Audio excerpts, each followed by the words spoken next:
Bismillahirrahmanirrahim. Assalamualaikum warahmatullahi wabarakatuh. Alhamdulillah. Alhamdulillahi rabbil alamin. Allahumma salli wa sallim ala sayyidina Muhammadin wa ala alihi wa sahbihi ajma'in amma ba'd. Faqala Allah Ta'ala fi kitabihil karim. A'udzu billahi minasyaitonir rajim. Ya ayyuhalladzina amanu kutiba alaikumus shiyam kama kutiba alal ladzina min qablikum la'allakum tattaqun. فقال أيضا يا أيها الذين آمنوا اتقوا الله حق تقاته ولا تموتن إلا وأنتم مسلمون. Alhamdulillah atas nikmat Allah Subhanahu wa taala di pagi hari ini, tepatnya di bulan Ramadan ya, di hari kedua ya, ada yang sudah menunaikan saumnya di hari ketiga, ada yang baru hari kedua.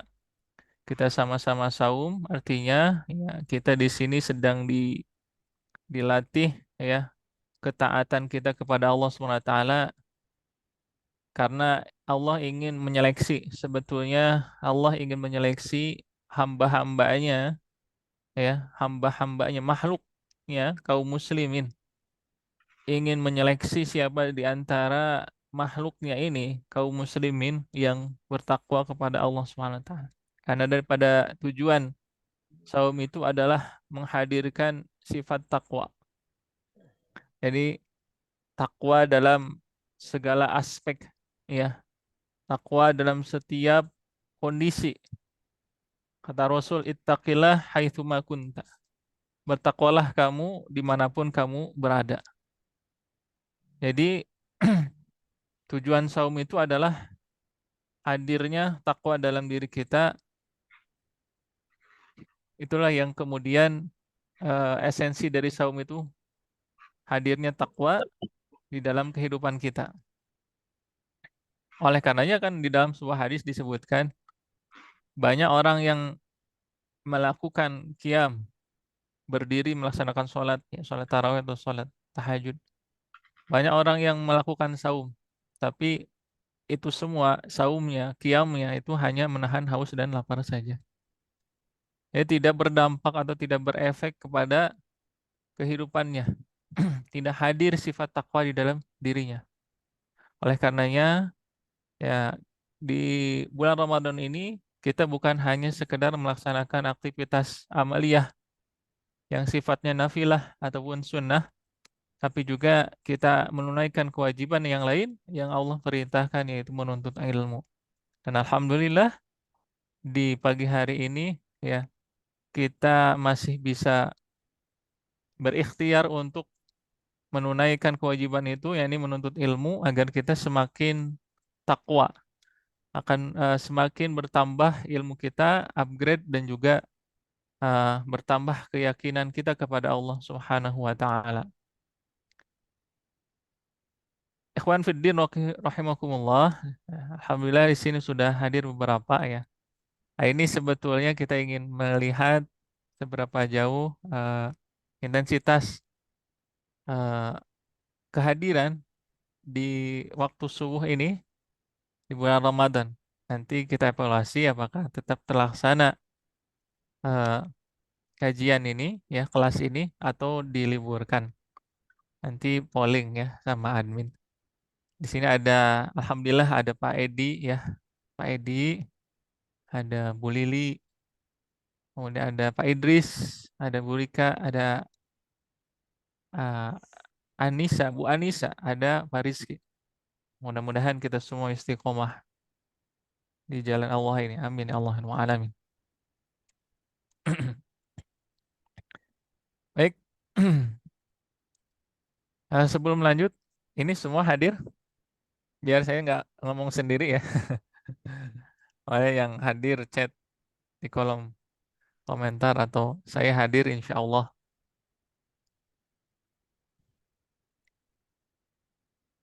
Ya Bu, saya absen ya. Pak Edi, Bu Anissa hadir, Bu Lili hadir, alhamdulillah. Nah, baru dua nih ya, baru dua. Kalau hadir semua, saya lanjut. Baru dua yang hadirnya.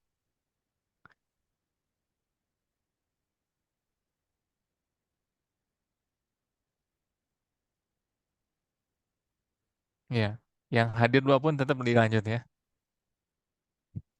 Baik, diupayakan ketika menuntut ilmu harus fokus agar ilmunya berkah dan juga kita dapat faidah dari ilmu yang sedang kita eh, ada di dalam majelisnya. Baik, insya Allah pagi hari ini kita akan sedikit melanjutkan mabadi asyroh atau dasar-dasar daripada ilmu tajwid. Jadi tadaburnya kita kupas sedikit. Jadi nggak semua ya. Baik, kita lanjutkan dulu.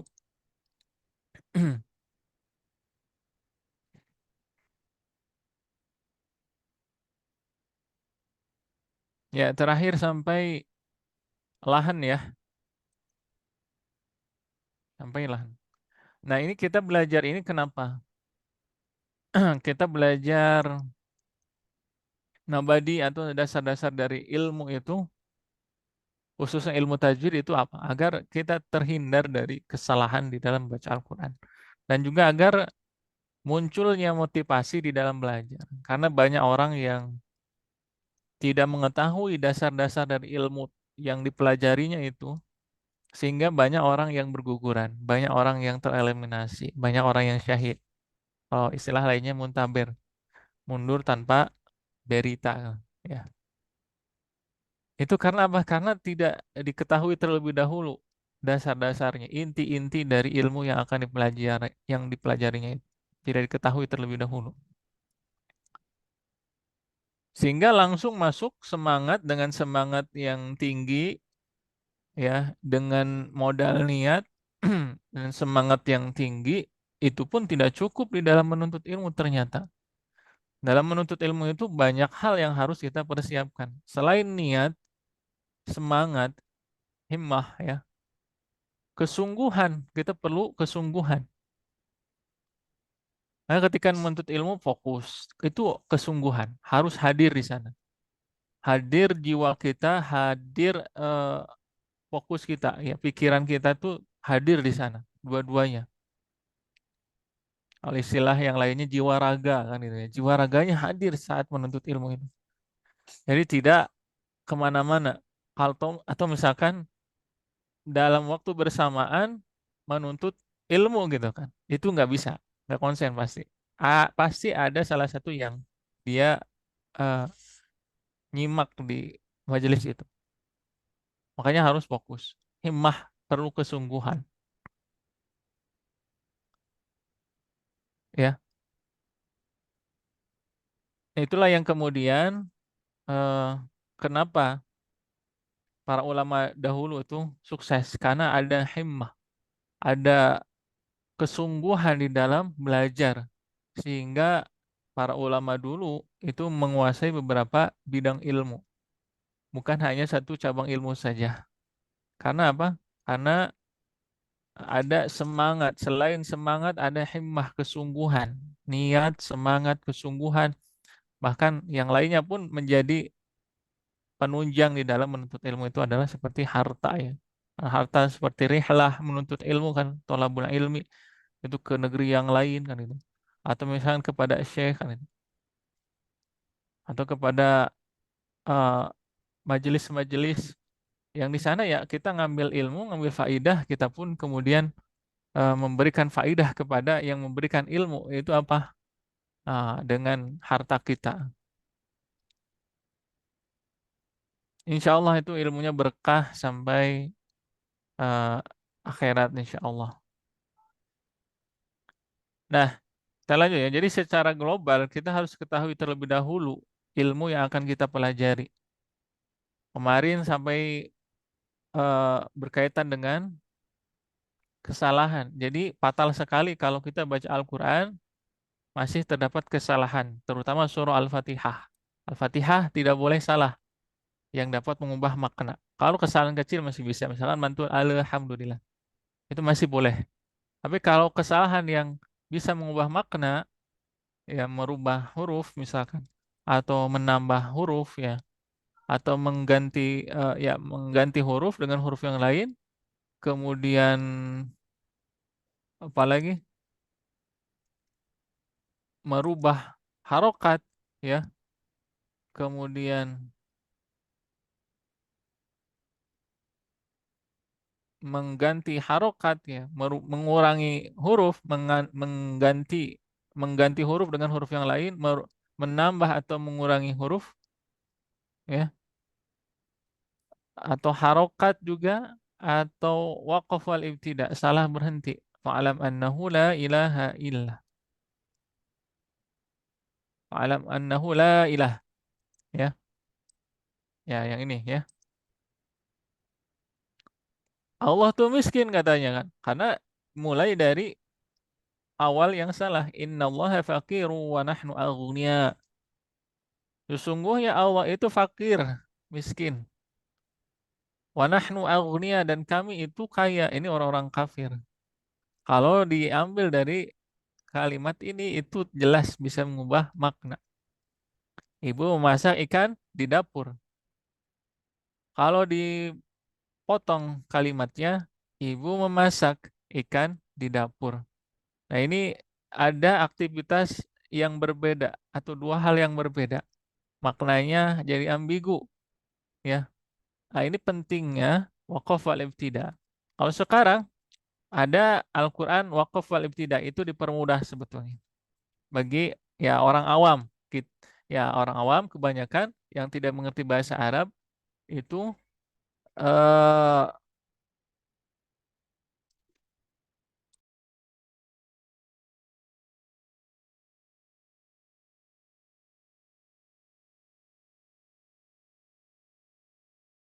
halo, tes.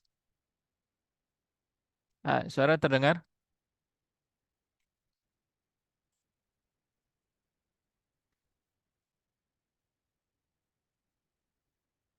Ya, suara saya jelas, Bapak Ibu sekalian?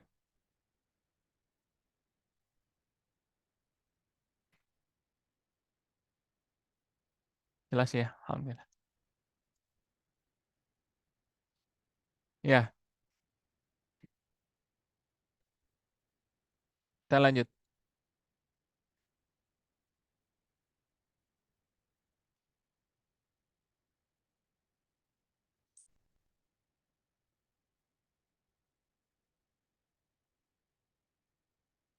Nah, ini lahan khofi. Lahan khofi itu yang tidak mengubah makna. Yang sering terjadi contoh misalkan dalam Al-Fatihah, alhamdulillah, itu mantul. Itu masuk kepada kesalahan ringan. Kemudian iyyaka dibaca iyyaka, iyyaka, seolah ada mad ya setelah hamzah itu iyyaka. Seolah ada mad. Kemudian rozako harusnya dibaca rozaqonahu, mantul ke atas qaf. Ini baca rozake, rozaqnahum. Kemudian uzila harusnya dibaca tipis, uzila tarqiq. Ini dibaca uzila, uzila jadi tebal. Nah, ini kita bisa mengetahui ini dari mana? Dari talaki. Dari talaki ya. Kemudian humul muflihuna, humul muf, fa itu punya sifat mengalir nafas ya, mengalir suara, hamas dan rokhawah. Kemudian dibaca humul muplihuna, muplihuna nggak ngalir karena makhrajnya pun salah. Jadi ada dua kemungkinan kalau bacanya salah itu makhrajnya atau sifatnya atau dua-duanya ya.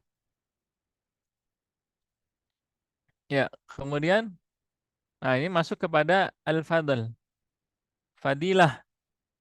Jadi wal fadlu, fadilah dari keutamaan dari atau fadilah dari belajar ilmu tajwid itu adalah kenapa? Apa?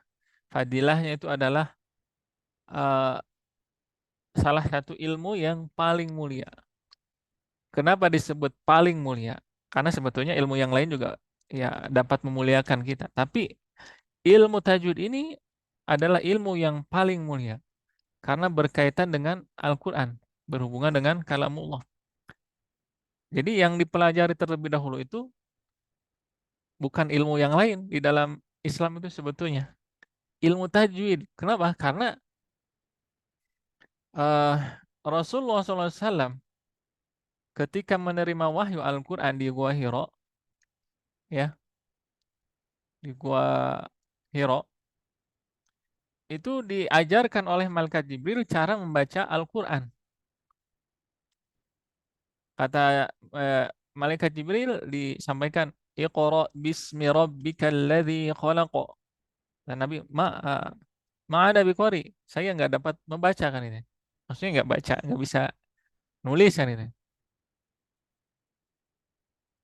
Terus saat menerima wahyu, Nabi pun seringkali apa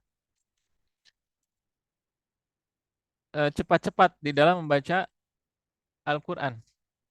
Ketika malaikat Jibril menyampaikan Iqra bismi rabbikal ladzi khalaq. Kemudian makanya ada ayat la tuharrik bihi lisanaka lita'jala bih.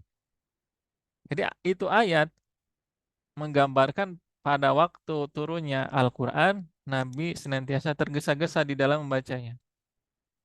Makanya di situ diingatkan oleh Allah la tuharrik bihi lisanaka lita'jala bih. Janganlah engkau wahai Muhammad ya menggerakkan lidahmu cepat-cepat karena ingin membacanya. Jadi disinilah pentingnya tartil. Tartil. Jadi ilmu yang paling mulia berhubungan dengan kalamullah. Jadi ilmu tajwid itu adalah ilmu pertama sebetulnya di dalam Islam. Ilmu tajwid itu. Jadi ilmu pertama dalam Islam apa? Ilmu tajwid. Karena malaikat Jibril mengajarkan kepada Nabi itu adalah dengan ilmu tajwid. Iqra, iqra diulang-ulang kan ketika Nabi mengucapkan mengikuti ilmu tajwid. Nah, teorinya baru dipelajari, dibuat itu di masa tabi'in, generasi tabi'in. Ya, dipermudah, dibuat teorinya. Kenapa dibuat teorinya? Karena banyak di antaranya umat Islam yang masuk ke agama Islam,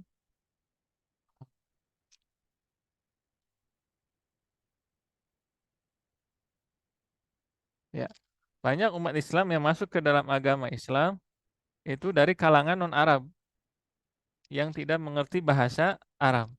Sehingga dibuatlah mudah dengan teori seperti itu. Tapi orang Arab pun banyak yang tidak bisa baca Quran karena bahasa Arab, karena bahasa Al-Quran berbeda. Karena bangsa Arab itu eh, percakapannya itu sudah tercampur dengan bahasa Amiyah, bahasa pasar. Tidak fushah lagi, tidak fasih lagi, Bang. Ya, ini paling mulia. Dan orang yang belajar Al-Quran itu juga dimuliakan Allah tentunya. Tahu Abdullah bin Abdullah bin Mas'ud ya. Abdullah bin Mas'ud itu dulunya beliau itu adalah seorang pengembala kambing. Pengembala kambing yang selalu dibully ya oleh orang Quraisy pada waktu itu. Karena apa? Karena perawakannya yang pendek dan hitam dan juga badannya kecil. Jadi kalau eh, naik pohon itu terlihat ya si betisnya itu kecil sekali, seperti tulang aja gitu kan. Ya karena itu perawakannya seperti itu, sering dibully. Tapi ketika belajar Al-Quran bersama Rasulullah, Abdullah bin Mas'ud ini menjadi seorang sahabat yang dimuliakan. Bahkan di dalam hadis disebutkan belajarlah Al-Quran kepada 4 sahabatku ini. Ya, salah satunya adalah Abdullah bin Mas'ud. Jadi memang dimuliakan. Makanya itulah pentingnya kenapa kita harus atau wajib mempelajari Al-Quran. kita sekarang hari ini ya memasuki bulan Ramadan. Nah, bulan Ramadan ini menjadi bulan yang mulia, yang paling istimewa di antara bulan-bulan yang Allah ciptakan, ya, di antara 12 bulan yang Allah ciptakan, yang paling mulia di antara bulan-bulan yang Allah ciptakan itu di, eh, adalah bulan Ramadan. Kemudian Al-Quran dispesifikan lagi turun di hari yang mana dari bulan Ramadan. Ternyata Al-Quran turun di 10 hari terakhir di bulan Ramadan. Kan gitu ya. Inna anzalnahu fi lailatul qadar. Wa ma adraka ma lailatul qadar. Turun di 10 hari terakhir. Maka 10 hari terakhir di bulan Ramadan itu menjadi hari yang paling istimewa. Karena hadirnya Al-Quran. Turunnya Al-Quran di 10 hari terakhir di bulan Ramadan. Bulannya istimewa, harinya pun menjadi istimewa.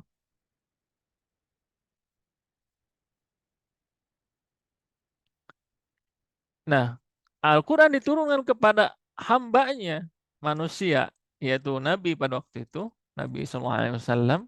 Maka Nabi pun menjadi Nabi yang paling mulia di antara Nabi-Nabi Allah.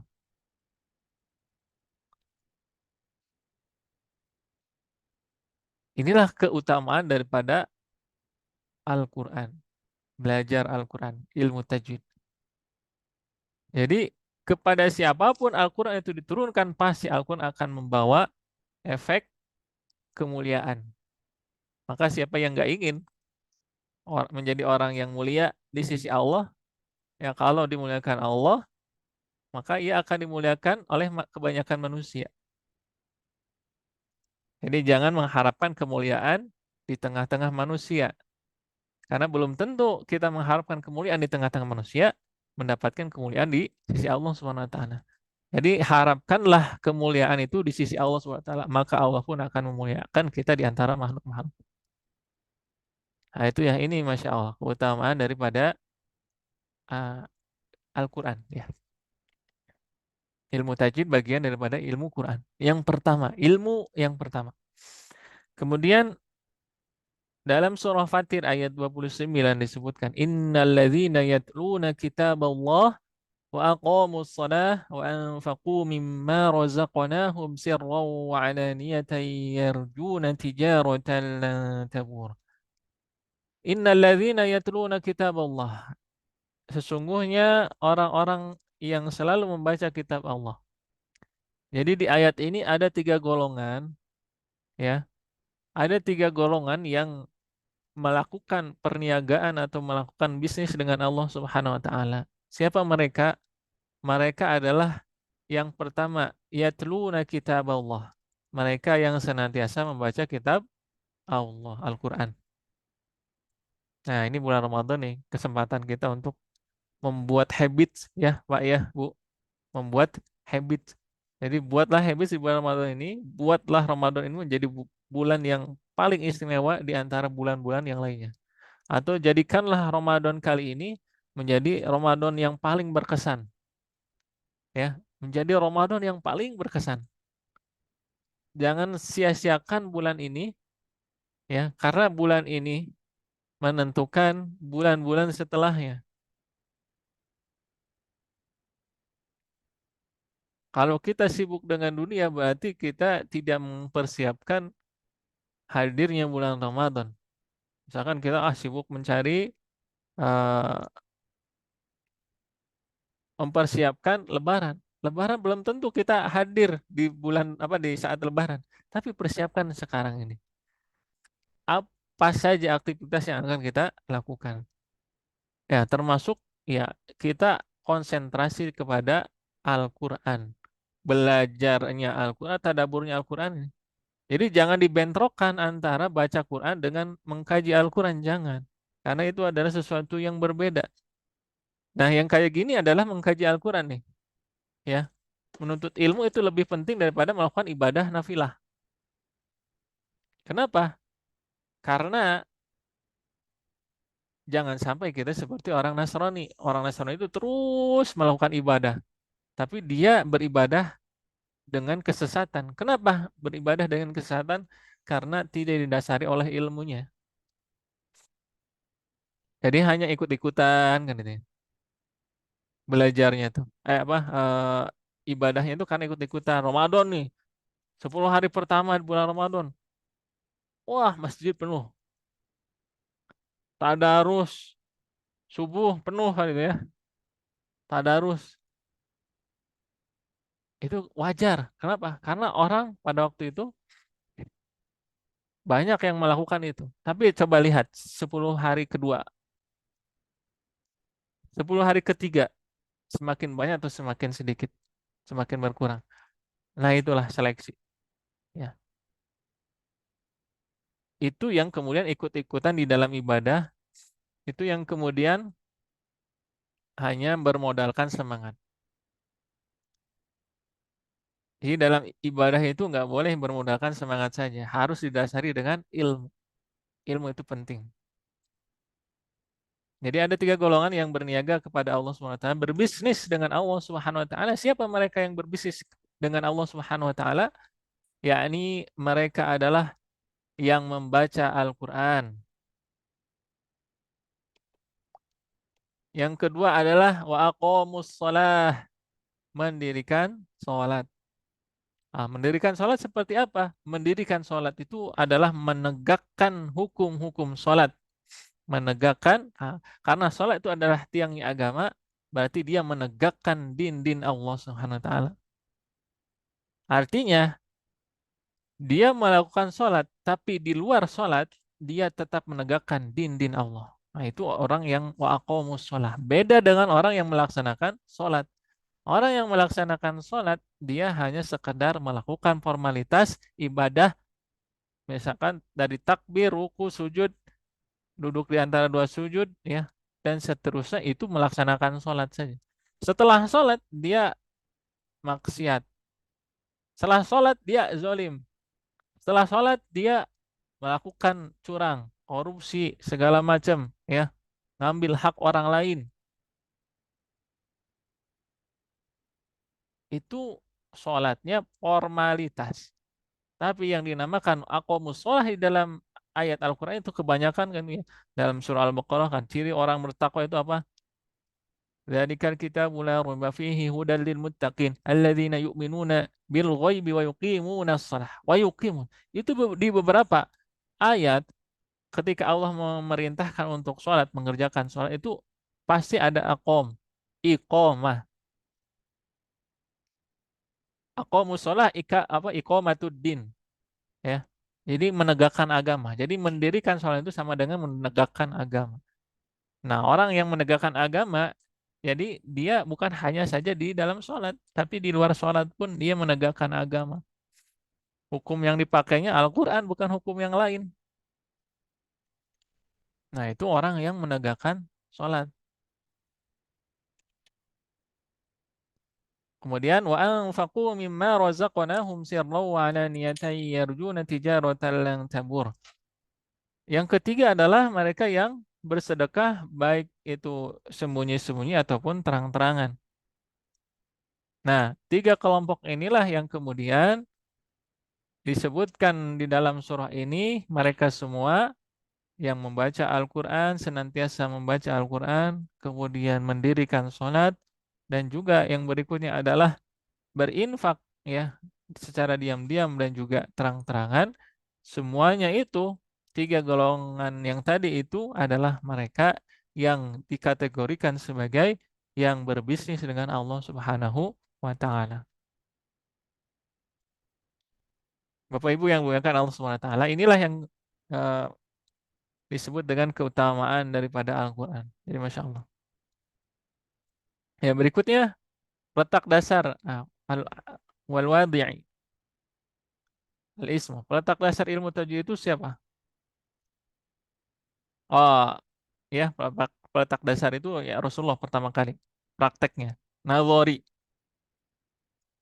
Kalau secara teori ya,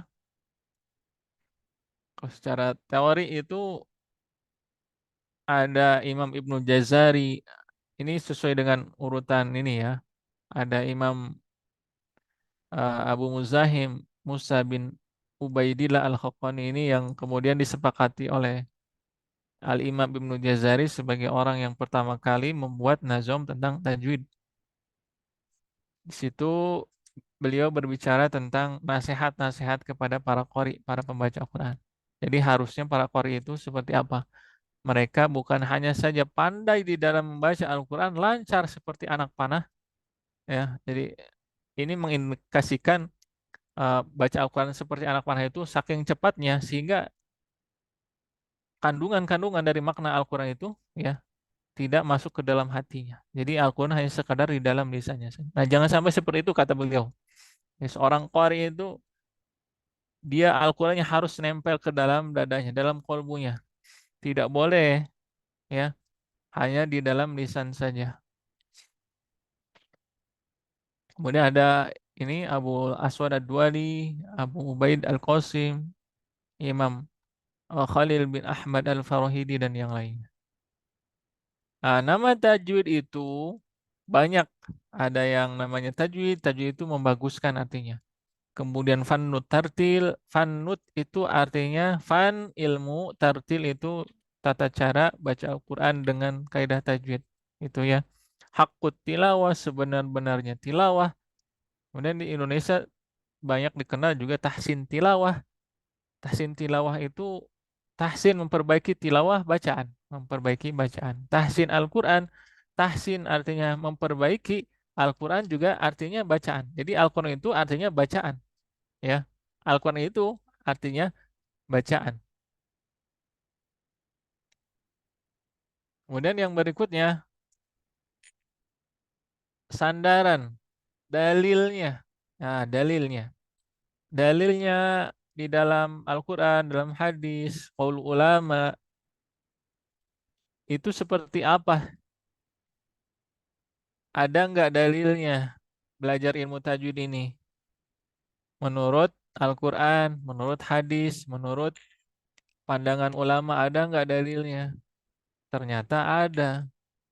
Apa dalilnya? Dalam surah Muzammil ayat 4 ya, surah ke-73. A'udzu billahi minasyaitonir rajim. Warattilil Qur'ana tartila. Nah, artinya dan bacalah. Warattil ini eh, bermakna amr ya. Jadi bermakna ini kata bermakna amr. Amr itu perintah. Dari siapa perintahnya?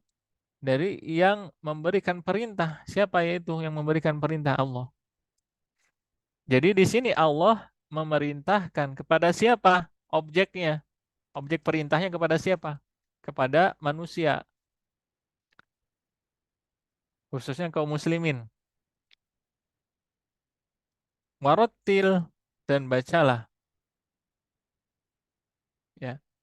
Bacalah Al-Qur'ana tartila. Bacalah Al-Qur'an dengan tartil, dengan kaidah-kaidah. Nah, warattil di sini amar. Amarnya itu berarti perintahnya itu secara eh, keseluruhan, personal. Jadi perintahnya itu secara personal. Hukumnya itu berarti kalau di sini fardu ain. Ya, hukumnya fardu ain. Jadi baca Quran itu hukumnya fardu ain. Memperbaiki bacaan Quran itu hukumnya fardu ain. Sama seperti sholat. Fardu ain. Tidak bisa diwakilkan. Ditinggalkan jadi dosa. Diwakilkan pun sama dosa.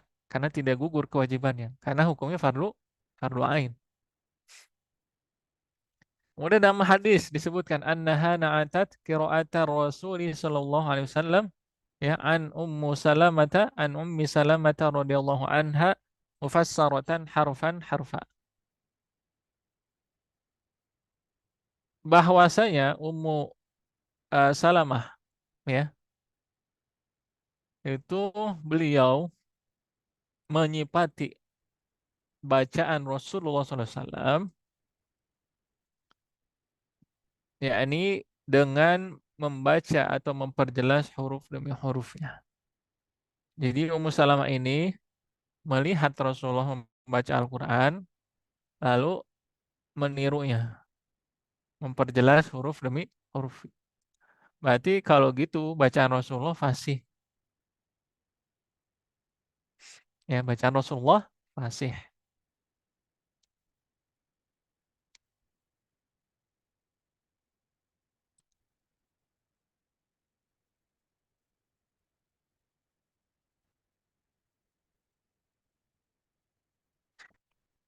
Nah, ini kata Imam Ali bin Abi Thalib radhiyallahu anhu, beliau menafsirkan ayat tadi, apa Al-Muzammil ayat 4. Yang dimaksud dengan tartil itu adalah tajwidul huruf wa ma'rifatul wuquf.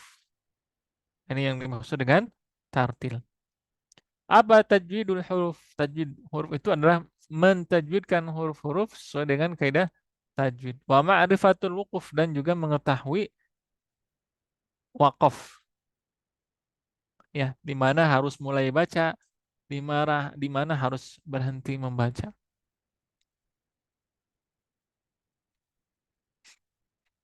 Kemudian di dalam hadis disebutkan innallaha yuhibbu an yuqra'a hadzal Qur'an kama unzila. Sesungguhnya Allah menyukai Al-Qur'an ini dibaca sebagaimana Al-Qur'an itu diturunkan. Jadi Allah suka ke seseorang yang membaca Al-Qur'an itu bersanad. Nah, Bapak Ibu, insya Allah ya, ruang sanad itu akan selain membuka kelas tahsin, kelas Al-Fatihah ini juga ada kelas tahsinnya. Kelas tahsinnya itu adalah memperbaiki makhraj. Itu ada jilid satu, ada jilid dua, ya. Kemudian juga setelah itu apa? Setelah belajar jilid satu, jilid dua, ada talaki, talaki juz 30. Kalau ingin dilanjutkan lagi ada pengambilan sanad 30 juz. Ya, sanad bersambung langsung ke Rasulullah SAW. Jadi selain memperbaiki bacaan ada juga pengambilan sanad. Nah, ini dalam rangka apa sebetulnya? Dalam rangka mencari ridho Allah Subhanahu wa taala. Karena itu tadi kita betul-betul menjaga bacaan Al-Qur'an. Ya, tentunya bukan hanya sekedar itu. Ya, yang kita cari itu bukan hanya sekedar bagaimana kita bisa mengucapkan setiap huruf dengan benar, tapi juga harapannya adalah kita itu eh, dijaga oleh Allah Subhanahu wa taala ya dengan Al-Qur'an ini. Karena sebetulnya ada dua hal kita dengan Al-Qur'an ini. Kita dijaga oleh Al-Qur'an atau kita ditinggalkan oleh Al-Quran karena maksiat kita. Kalau kita jauh dari Al-Quran pasti peluang maksiatnya banyak, ya. Kalau kita jauh dari Al-Quran pasti peluang maksiatnya banyak. Tapi ketika kita bersama dengan Al-Quran, baik itu belajar tajwidnya, belajar cara baca Al-Qurannya kan ini, atau juga ilmu-ilmu yang lainnya yang berkaitan dengan Al-Quran, pasti Allah akan menjaga kita. Sebagaimana firman Allah Ta'ala, Inna nahnu nazzalna dzikra wa inna lahu lahafizun.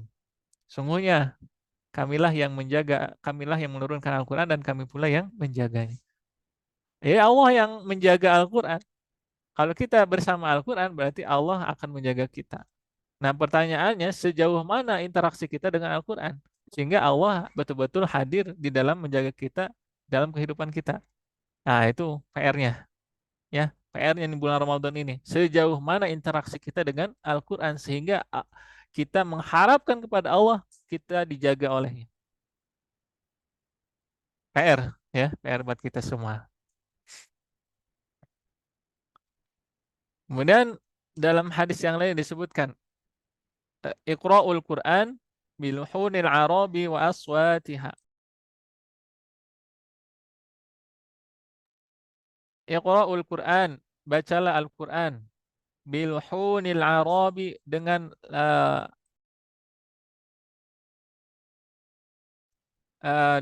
dialek. Iqra'ul Quran, bacalah Al-Quran biluhunil arabi dengan dialek orang Arab wa aswatiha, dan suaranya yang fasih. Nah, ini juga dalilnya. Jadi baca Al-Quran dengan gaya orang Arab bacanya. Jadi jangan gaya orang Sunda atau gaya dari eh, suku-suku yang lain kan itu. Jadi standarnya itu harus mengikuti orang Arab dalam baca Quran itu. Nggak boleh standar turun jadi standar Indonesia kan. Dulu ada langgam Jawa kan ditentang kan ya. Iyalah nggak boleh ya. Langgam Jawa, langgam Sunda atau langgam-langgam yang lainnya nggak boleh. Harus langgam Arabi, harus lahjah Arabi.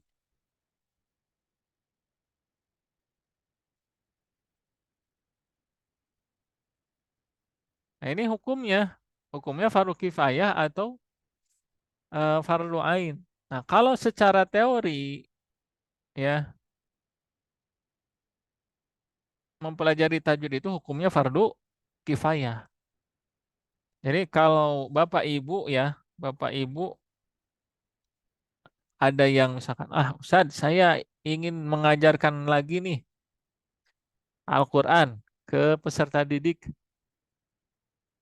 maka hukum mempelajarinya menjadi fardu ain. Karena seorang pengajar harus mengetahui ilmunya supaya dia bisa mengajarkan kembali dengan benar ya dan tahu cara mengajarkan kepada peserta didik dengan ragam karakter. Itu kita harus tahu tuh ilmunya, harus menguasai. Tapi kalau saya mah ingin bisa baca aja Ustadz, saya mah ingin apa bisa baca lancar fasih aja, saya nggak akan ngajarin lagi gitu kan. Maka di sanalah hukumnya fardu ain. Tapi semua orang di dalam membaca Al-Quran ini hukumnya fardu ain. Hukum membacanya fardu ain, mempelajari teorinya fardu kifayah. Nah, hukum mengamalkan tajwidnya itu fardu ain. Hukum mengamalkan tajwidnya. Jadi ketika kita baca harus ada tajwid di sana dalam bacaan kita. Maka hukumnya fardu ain. Ya, setiap orang wajib belajar membaca Al-Quran dengan benar. Nah, di sini ada wajib dan tidak wajib. Maksudnya apa? Nanti kita garis bawahi. Ya, ada juga yang mempunyai pendapat di antara dua pendapat wajib dan tidak wajib. Seperti apa? Eh, contoh, wajib, tidak wajib. Nah, kita ngambil yang tawasud ini. Yang tidak wajib ini, wah ini salah ya sebetulnya.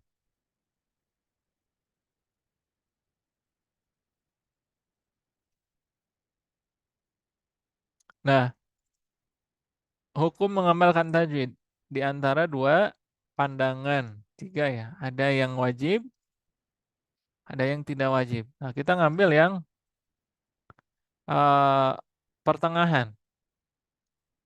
Maka dalam mempelajari makhorijul huruf itu hukumnya wajib, wajibun, kedahun, harusun. Gitu ya, ada tiga ini. Wajibun, kedahun, harusun. Ya. Jadi sangat wajib maksudnya. Kemudian dari sisi sifatul huruf terbagi dua. Ada wajib, ada sifat penghias. Yang wajib itu diantaranya yang bisa mengubah makna. Misalkan contoh, Qul huwallahu ahad. Qul huwallahu ahad. Katakanlah, sungguhnya Allah itu ahad. Pakai qaf. Kita baca pakai kaf, misalkan. Kenapa pakai kaf? Karena misalkan hadirnya sifat hamas pada bacaan qaf. Qul, qul, qul, qul hu, qul huwallahu ahad. Qul huwallahu. Pakai hamas sifatnya. Maka sebetulnya itu bisa mempengaruhi makna. Kul artinya katakanlah, kul artinya makanlah. Itu sifat ada sifat wajib ya. Kalau mengubah makna maka eh, dia harus ini ya diperbaiki. Makhraj sifat wajib itu tadi yang bisa mengubah makna. Kemudian sifat penghias ini berkaitan dengan lahan lahan khafi sebetulnya. Sifat menghias tuh. Misalkan contoh alhamdulillah, rabbil, ya, rozako, rozake, ya, atau bismillahirrahmanirrahim. Nah, eh itu masuk ke lahan khafi. Nah, kalau talaki, nanti Bapak Ibu semua talaki bacaannya baca apa? Talaki Al-Fatihah ya. Nanti ada pembinaan kan oleh guru-guru yang sudah tersertifikasi Al-Fatihah dan juga punya sanad ali tinggi.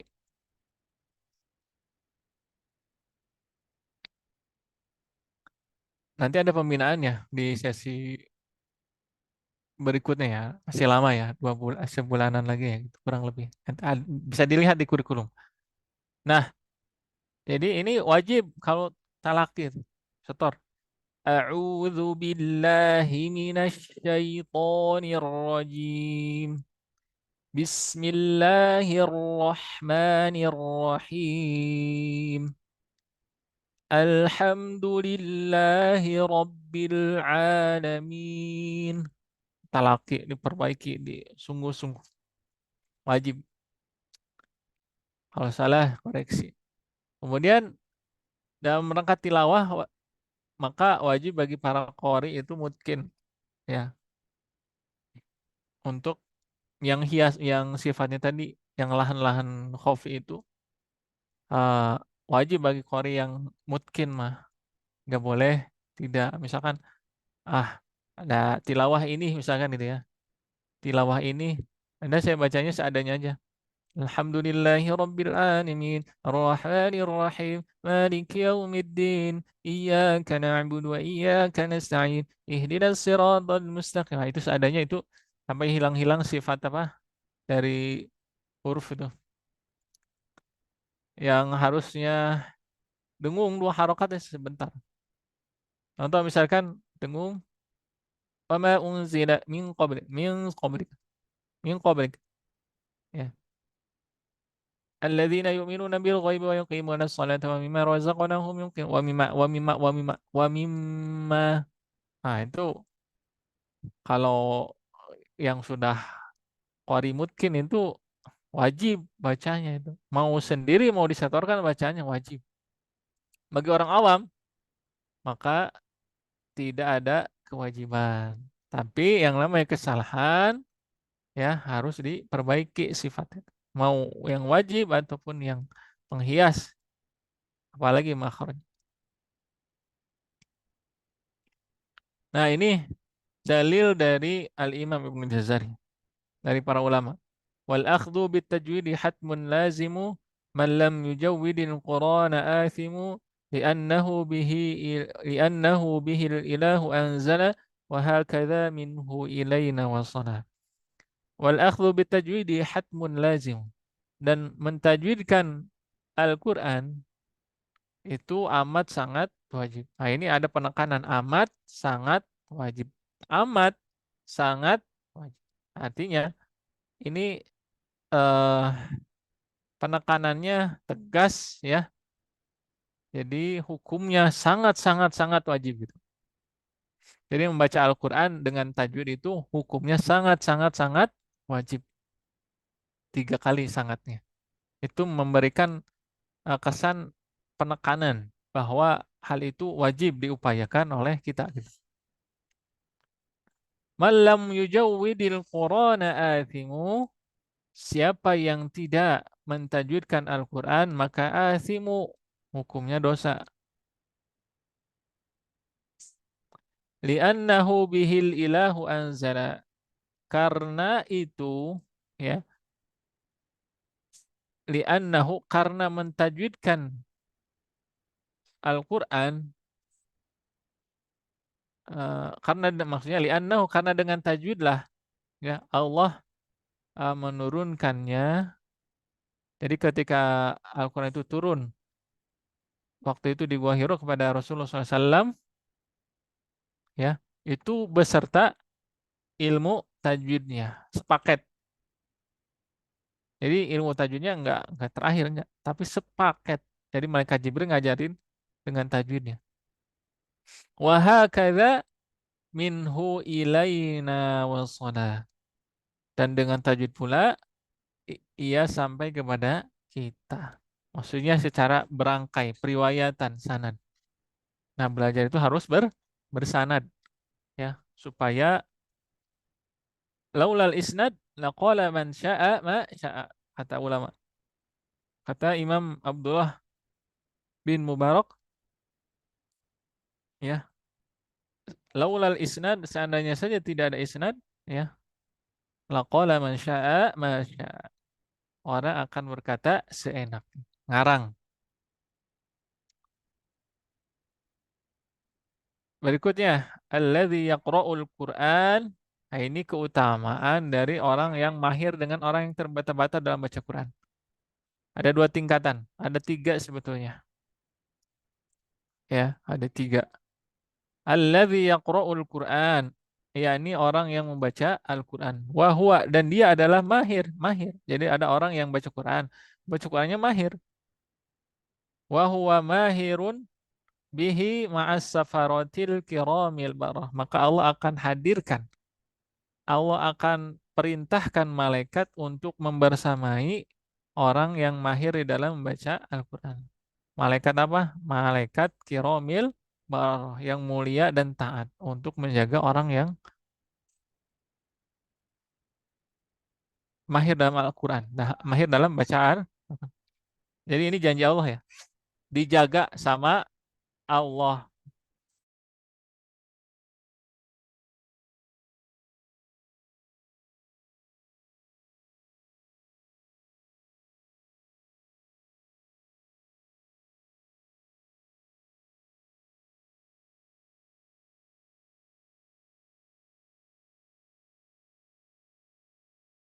Ya, ada pertanyaan ya, hukum mengamalkan tajwid. Hukum mengamalkan tajwid, hadis riwayat siapa? Itu tadi ya.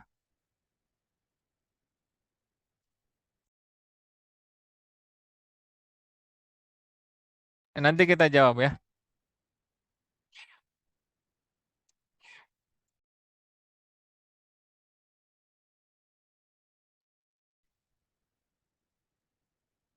Ya, kita lanjutkan. Ini bukan hadis yang ini. Ini kaul ulama ya. Ini kaul ulama. Kaul ulama, perkataan ulama.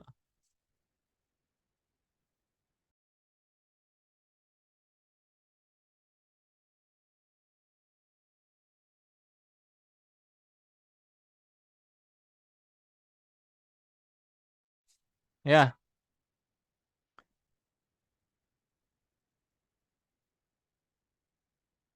nah ini hadis akan dibersamai oleh malaikat yang mulia, yang khusus diutus oleh Allah untuk menjaga orang yang mahir dalam baca Al-Qur'an.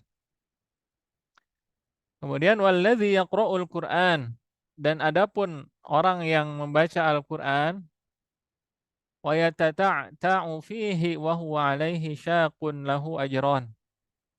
Adapun orang yang terbata-bata di dalam membaca Al-Qur'an wa huwa 'alaihi syaqun lahu ajran, maka baginya dua pahala. Pahala ikhtiarnya, ya ikhtiarnya, dia ikhtiar baca sulit gitu kan, terbata-bata, itu dapat pahala satu ya. Yang berikutnya pahala membaca Al-Qur'annya satu huruf bernilai 10. Nah itu jadi pahalanya dua. Jadi masing-masing ada keuntungan atau keutamaan. Nah, orang yang mahir dijaga oleh malaikat tuh. Jadi selain dia baca satu hurufnya itu dapat pahala, juga dijaga malaikat. Nah, kalau orang yang terbata-bata, maka itu di diberikan oleh Allah pahala ikhtiarnya. Jadi bukan pahala prosesnya, ikhtiarnya itu. Ya, ikhtiarnya yang dinilai itu prosesnya itu, bukan hasilnya. Afwan tadi ya, salah. Yang dinilai itu adalah prosesnya, ikhtiarnya, bukan hasilnya.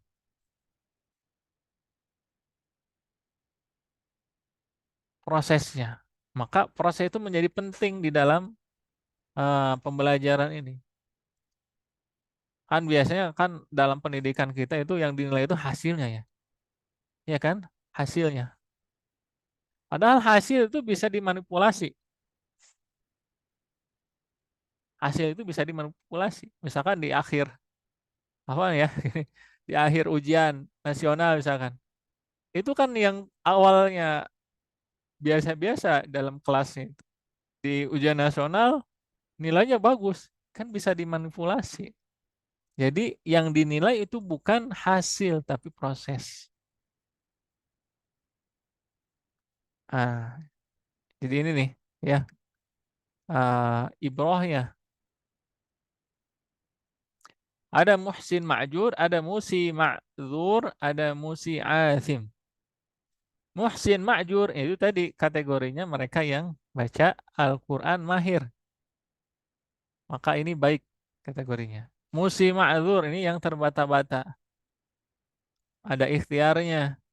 Salah tapi tetap dia berikhtiar kan gitu ya. Tetap ya ikhtiarnya bisa melalui baca bukunya, kemudian bisa dengerin Syekh YouTube kan itu ya. Kemudian berguru kan ya, untuk dikoreksi bacaannya. Nah, itu musi ma'dzur yang terbata-bata. Musi asim orang yang tuli dan buta, musi asim. Diingatkan ini baca Quran itu wajib, gak mau memperbaiki, gak mau belajar. Nah, ini masuk kategori musi asim, tuli dan buta. Matanya, pendengarannya bisa melihat, bisa mendengar, tapi dia buta ya. Buta itu tidak mau menerima nasihat, tidak mau memperbaiki. Itu masuk kategori musi asim. Ya, terakhir, tajwid itu apa saja di dalam Al-Quran. Ini makhraj, ya, sifat-sifat, hukum-hukum, ikhfa misalkan, idgham, ya, latihan lidah, memperbanyak latihan lidah, lidah dan pengulangan. Ya, itu ya sekilas berkaitan dengan kita melanjutkan mabadi asyraf. Sampai di sini ada yang mau ditanyakan terlebih dahulu, silahkan. Selain tadi pertanyaan dari chat ya. Hukum mengamalkan tajwid, hadis riwayat siapa? Tadi hukum mengamalkan tajwid itu,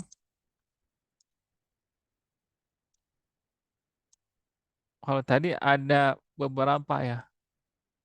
Ada Al-Quran, ada hadis, ada qaul ulama. Jadi banyak. Sebentar.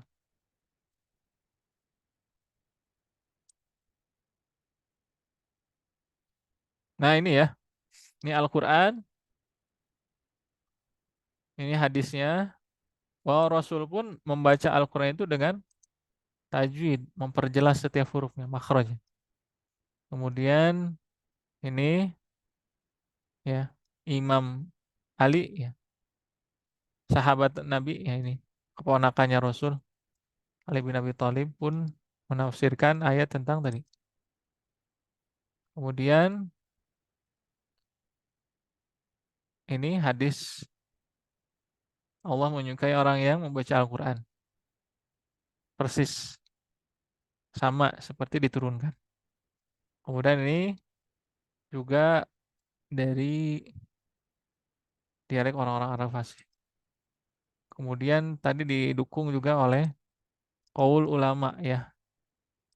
Baca Quran itu dengan tajwid ya, hukumnya wajib.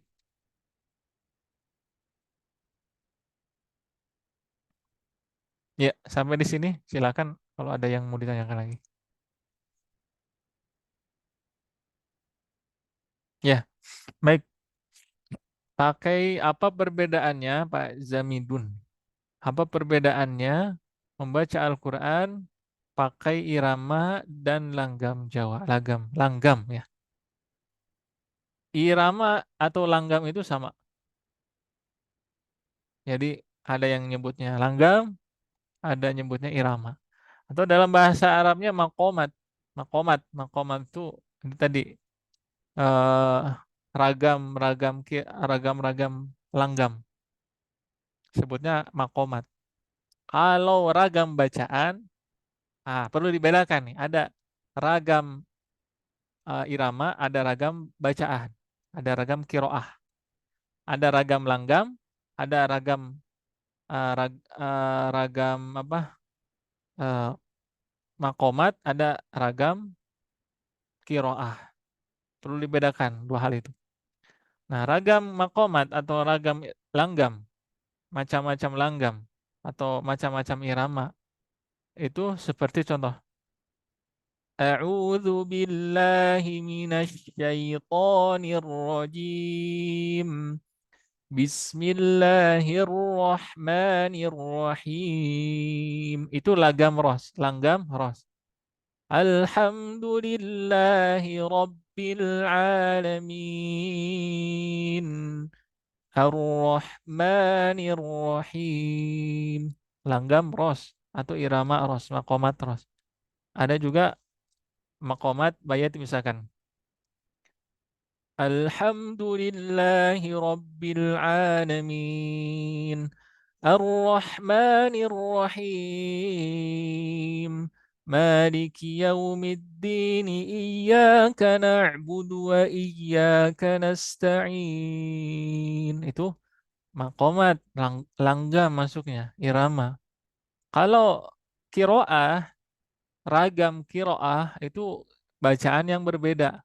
Contoh misalkan dalam Al-Fatihah. Nanti kita akan pelajari kiroah asyrah dalam Al-Fatihah ya. Pelajari. Nanti untuk pengambilan seandainya itu nanti ada ya kelasnya. Kalau di sini nanti kita akan pelajari ragam kiroah. Jadi maksudnya agar kita mengenal ragam-ragam kiroah dari para imam gitu. Ya dalam khusus surah Al-Fatihah. Dan juga nanti dikenalkan sedikit di apa surat-surat yang lain ya terkait kiroah itu.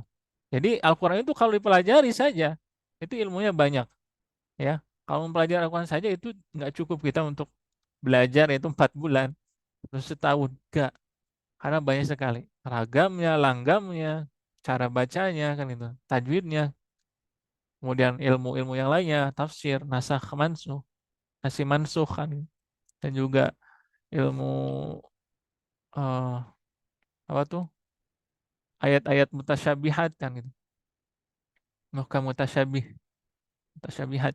Nah, jadi kalau kiroah itu, ragam kiroah itu seperti contoh eh, dalam surah Al-Fatihah ayat 3 sama 4 ya contoh. Ar-Rahmanir Rahim. Maliki Yaumiddin. Itu biasa. Itu apa? Qiraah Imam Asim dengan dua perawi periwayat Imam Syu'bah dan juga Imam Hafiz. Nah, kalau eh, dari imam yang lain bacanya contoh Imam As-Susi ya, Imam As-Susi. Imam As-Susi itu dari qiraah eh, Imam saya lupa lagi ya. Nah, contoh misalkan gini. Ar-Rahmanir Rahim.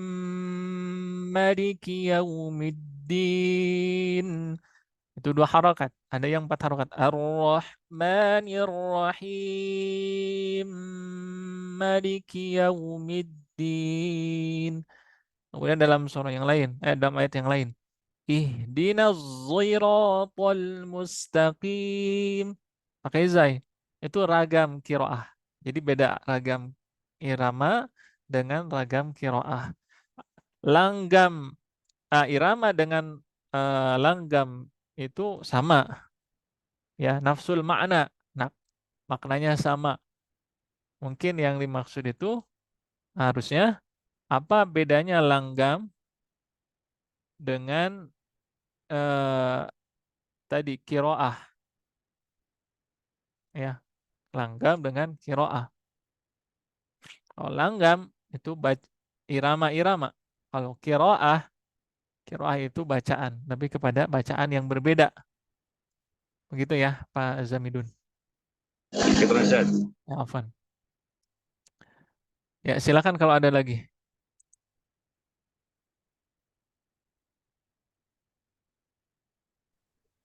Sadapan. Ya, silakan Pak Agus. Ah, kalau mengetahui teori-teori ilmu tajwid, apa hukumnya? Atau apakah itu wajib atau tidak, Ustaz? Terus Ya, bagaimana dengan bacaannya? Kalau misalkan bacaannya sesuai dengan kaidah ilmu tajwidnya, tapi secara teori dia tidak menguasai teori-teorinya, ya ikhfa, idgham, iqlab dan sebagainya itu. Bagaimana, Ustaz? ya. Nah, ini di slide ini, Pak ya, diterangkan tadi sudah kita lewati. Jadi hukum mempelajari teori tajwid itu hukumnya fardu kifayah. Jadi untuk profesi selain guru Quran itu hukumnya tidak wajib. Kalau seorang guru Quran, bagi seorang guru Quran atau seorang pendidik yang mengajarkan Al-Quran, maka mempelajari teori itu hukumnya fardu ain bagi dirinya. Tapi untuk yang lain selain guru Quran, untuk masyarakat pada umumnya ya yang memiliki profesi yang lain ya, seperti misalkan pekerja, buruh atau petani, pekebun ya, atau juga yang lainnya, tidak ada waktu untuk kemudian mempelajari secara serius untuk eh, belajar teorinya, karena sebetulnya teori itu kan untuk diajarkan kembali. Maka kalau dia profesinya tadi selain pendidik Al-Quran, pengajar Al-Quran, guru Al-Quran, maka hukumnya bagi dirinya itu adalah fardu kifayah. Bagi guru Quran hukumnya fardu ain, bagi selainnya yang memiliki profesi selain guru Quran hukumnya fardu kifayah. Itu ya.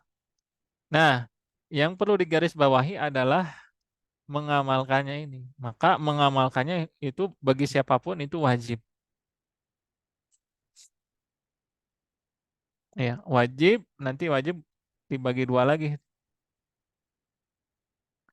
Ada wajibnya untuk makhrajnya kan itu. Sifatnya itu ada yang wajib juga, ada yang hiasan. Hiasan ini kalau salah eh, tidak jadi mengapa, ada catatan-catatan tapi salah juga. Seperti itu Pak ya, Pak Agus. Satu lagi, Tad. Ya, boleh. Kalau mengamalkan ilmu tajwid eh, ketika membaca hadis tidak apa-apa, Ustaz. Ya, iya. Baik. Bagaimana prakteknya ilmu tajwid ini ke dalam eh, ilmu yang lain misalkan dalam membaca kitab atau membaca hadis? Maka perlu digarisbawahi berkaitan dengan hukum yang sifatnya sebagai penghias tadi, yang masuk kategori apa tuh? Lahan khofi, itu tidak jadi masalah bacanya salah. Tapi kalau yang berkaitan dengan lahan jali, maka ketika baca hadis itu wajib disempurnakan seperti panjang pendeknya, kemudian huruf-hurufnya dibaca sesuai dengan makhrajnya, kemudian juga sifatnya gitu kan. Sifat inti ya, sifat wajibnya. Contoh misalkan baca hadis tentang niat. Innamal a'malu bin niat. A'malu bin niat. Jadi nggak boleh dibaca seperti ini. Innamal, inamal. Sehingga jadi hilang tuh sinonnya. Inamal, harusnya innamal a'mal. Cuman nggak ditahan terlalu lama seperti kita baca Al-Quran. Contoh, innamal, nggak seperti itu. Cukup innamal. Kalau di Al-Quran kita harus sempurnakan itu sesuai dengan kaidah tajwid. Inna inna a'tainakal kautsar. Nah, kalau dalam baca hadis innamal a'malu. Sempurnakan sifat ini ya, sifat ainnya a'malu bin panjang pendeknya niat. Nah, wa innama likulli imri'im manawa, dan seterusnya. Misalnya khairukum man ta'allamal Qur'an wa 'allamahu. Itu disempurnakan.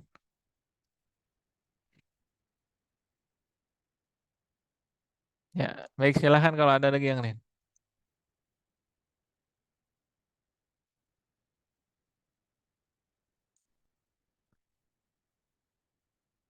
Pak Ustaz, izin bertanya. Ya, silahkan Pak Pak siapa? Ri- Pak Rizky. Rizky ya. Ya, Dari setiap apa? Dari Bandung ya. Bandungnya mana Pak? ya. Bandung Majalaya saya. Majalaya ya. Ya. Baik kayak gini, Ustaz Arif Abu Fatih yang dimuliakan Allah. Amin. Baik, Bismillah. Sebagai guru Quran ya, yang tadi sebagaimana dikatakan, dia kan wajib ain ya. Kalau untuk misalnya dia apa namanya menghafalkan daripada teori-teori tajwidnya gitu. Namun dalam hal demikian, si guru Quran ini hanya dalam baca saja gitu. Dia baru mengoleksi kitab-kitabnya saja. Misalnya, dia ada berniat juga ingin apa namanya ngambil sanad gitulah terkait daripada ilmu tajwidnya. Nah, bagaimana hukumnya kalau misalnya dia itu belum belum mendapatkan daripada sanad ilmu tajwidnya, sedangkan dia sudah mengajarkan Qur'annya itu, mengajarkan ilmu tajwidnya tadi, teorinya. Hmm, Gitu, Ustaz. ya, baik. Ya, tidak jadi masalah ya. Jadi dia mengajarkan karena dia punya kapasitas ilmu dari guru sebelumnya, tapi belum bersanad. Ya, belum bersanad. Nah, punya kapasitas ilmu sebelumnya, punya pernah belajar teori, ya, kemudian bacaan sudah misalkan bagus gitu kan. Karena ada juga orang yang eh, bacanya sudah bagus tapi tidak memiliki sanad. Ada juga yang seperti itu. Maka tidak jadi masalah. Tapi memang alangkah bagusnya, afdoliyahnya itu dia disertai dengan memiliki sanad untuk menguatkan keilmuannya itu, agar ilmunya tidak terputus itu, agar tersambung tadi periwayatannya itu. Kan kalau dalam hadis misalkan dia belajar hadis dari siapa belajar hadisnya itu, misalkan dia nggak tahu belajar hadisnya itu dari siapa, dia hanya mendengar sekilas gitu kan dari si fulan, tapi nggak tahu periwayatannya itu jalur dia belajar itu ke siapa aja. Tapi kalau misalkan dia memiliki sanad secara formalitas gitu kan, dia berguru ngambil sanad, maka dia diakui di dalam periwayatan tersebut, masuk ke dalam rangkaian ya yang mendapatkan keilmuan secara sah ya dari Nabi terus turun ke sahabat tabiin, tabi'ut tabiin, kemudian para ulama, kemudian kepada dirinya sendiri. Lebih apa? Lebih kredibel gitu kan keilmuannya kuat karena dia ada dalam rangkaian silsilah ilmu tersebut sampai kepada orang yang mengajarkan Al-Quran pertama kali. Seperti itu ya. Ada saya juga Eh, menemukan ada ustadz yang bacanya bagus, tapi ngobrol-ngobrol dia nggak memiliki sanad gitu kan. Sanad silsilah itu tadi masuk ke dalam silsilah orang yang mendapatkan ilmu dari Rasulullah gitu. Dia dapatkan itu dari gurunya sampai bacaannya bagus, tapi nggak dapat eh, sanad secara formalnya kan itu. Nah, maka bagi yang seperti itu harus dikuatkan. Dan proses itu ketika mendapatkan sanad itu ya tentunya tetap harus belajar. Karena sampai saat ini pun saya masih mentalkinkan bacaan itu ke guru-guru, ke ustadz-ustadz, ke syekh untuk hmm, meyakinkan kembali bacaan tersebut apakah masih tetap terjaga atau tidak. Karena biasanya kalau udah lama nggak disetorkan, betul, Ustaz. ya, iya betul. Jadi apa istilahnya bukan murotal lagi tapi murutul ya sesudahnya. Iya, betul. Ya, ya.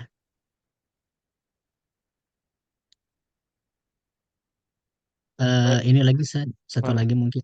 Eh, kan di sini pun di ruang sanad ya, terkait daripada apa namanya, kita dapatkan sanad dari Ustadz Arif Bupati sendiri itu kan dari prakteknya saja kan, yang tidak dengan teori gitu maksudnya ya. Ya, Hanya praktek. praktek saja gitu. Jadi secara tahsinnya saja lah, bukan sedang daripada teori tajwid. Hmm, Nah, apakah di sini pula kita tuh, afwan, hanya sebatas sampai batch ini saja? Apakah tetap nanti sampai seterusnya kita tetap bisa apa namanya, seperti tadi ya, mentalkinkan kembali ke Ustadz Arif Bupati gitu daripada bacaan Quran kita dari Al-Fatihahnya? ya, ya. Boleh, ya, boleh. Kalau ada kesempatan, maksudnya setelah selesai kelas ini, kirim PN saja gitu misalkan, untuk Ya. itu untuk apa? Ngetes ya. Silakan. Ya. Tapi memang Ya. sudah sebelumnya sudah disetorkan dulu gitu. Sudah ada hasil. Saya mau ngetes. Nah, nanti saya nilai. Paling secara umum, oh ini salahnya di sini. Kayak gitu. Ya, Ustaz. Jadi insya Allah untuk yang kelas ini saya prioritaskan untuk kelas Al-Fatihah ini, yang belajarnya sampai selesai kita prioritaskan, terus bimbing sampai bisa insya Allah. Alhamdulillah. Ya, jadi Syukran misalkan kasiran. selesai kelasnya, ya, misalkan masih tetap ada kesalahan, ya dikasih tahu kesalahannya di mana, kemudian eh, dia latihan lagi, nanti setorkan lagi. Gitu. Masya Allah. Soalnya ini Ustaz, di sini juga kan saya lihat di ruang sana itu ada pengajar juga ya. Hmm, Namanya Agus Fikri Setiawan ya. hmm. Kan beliau juga kan muslim di Ustaz Adi. Nah saya tuh Oh, peserta STWH juga di Ustaz Adi Hidayat tuh. Jadi oh saya gitu. Masya Allah tertarik gitu. Alhamdulillah kemarin juga Desember baru menamatkan 30 juz. Jadi saya tuh pengen gitu dapat sanadnya sekarang tuh. Nah nggak punya gitu sanad. Oh, itu bil Ingin goib ikut atau sanad-sanad. binazar ininya dapat apa, hafalan atau apa bacaan? Ini dicicil setoran Oh, biasa setoran. hafalannya bil goib cuman Oh. ya gak ada sistem tasmi itu sih, tapi Hmm. katanya ada lah. Saya tuh pengen gitu dapetin sanadnya gitu, ya Ya minimal kalau dari Al-Fatihahnya mm, dulu. ya bagusnya nanti sebelum bil goib ya, karena bil goib jadi binazar dulu tuh. Jadi nanti ingin Hmm, dapat sana itu binazar dulu. Bacaannya sambil lihat.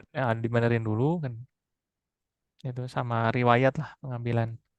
Nanti kita ada nanti pada Ramadan itu buka kelas bin Nadhor ya, kiroat Imam Asim insya Allah, sama kiroah Asyrah Al-Fatihah itu Ya, nanti Ustaz. pada Ramadan. Nah itu memang sebelum masuk kelas ini dites dulu bacaannya, nggak semua bisa masuk. Tes dulu eh, bacaannya sudah standar belum, gitu. Karena khawatir nanti di akhir itu nggak dapat sanad kalau nggak diseleksi di awalnya, kan rugi ya. Jadi hanya kiroah Hmm, saja gitu. Nah, kalau mau kiroah saja, mendingan latihan dulu di tasih dulu lah. Programnya bukan masuk ke riwayat, tapi tasih. Tasih itu dia tahsin dulu lah gitu. Ada tahsin di sana tasih itu. ya Ustaz. Baik, baik. Syukran Ustaz. Ya, afwan, afwan. Silakan kalau ada lagi yang ingin ditanyakan. Udah jam 7 ya. Barangkali yang bagi yang bagi yang kerja ya mungkin udah siap-siap untuk kerja ya. Terus nanti untuk kelas Al-Fatihah ini apakah tetap di subuh atau nanti kita pending mulai lagi di bulan Syawal? Nah, itu nanti polling ya, bantu polling di grup yang ikhwan-ikhwan, yang akhwat-akhwat. Jadi supaya kita tahu ini kan banyak peserta itu ada berapa gitu yang hadirnya, partisipasinya sedikit, yang tidak efektif. Supaya hadir semua nanti di polling. Isi pollingnya Pak ya, bantu Bu, supaya tetap terlaksana. Jadi kita tahu oh kenapa nggak terlaksana. Misalkan saya nggak nggak bisa ikut, alasannya apa? Baik, itu saja mungkin dari saya. Mohon maaf atas segala kekurangan. Eh, Ya itu tadi ya, ilmu yang kita dapatkan hari ini, pagi ini, mudah-mudahan menjadikan kita menjadi hamba yang bertakwa di sisi Allah Subhanahu wa taala. Tadi yang mampu mengamalkan Al-Quran, menjadikan Al-Quran sebagai pedoman hidup kita, real itu ya, jangan hanya jadikan sebagai bacaan saja, apalagi kan ngeri ya. Ada seorang pejabat disumpah dengan Quran, kan gitu ya, sumpah pakai Quran, tapi hukum-hukum Al-Qurannya ditinggalkan. Nah, itu naudzubillahi min dzalik. Ya, kita akhiri dengan hamdalah dan waqifatul majelis. Alhamdulillahirabbil alamin. Subhanakallahumma wa bihamdika asyhadu an la ilaha illa anta astaghfiruka wa atubu ilaik. Wa'afu minkum jazakumullahu khairan katsira. Assalamualaikum warahmatullahi taala wabarakatuh.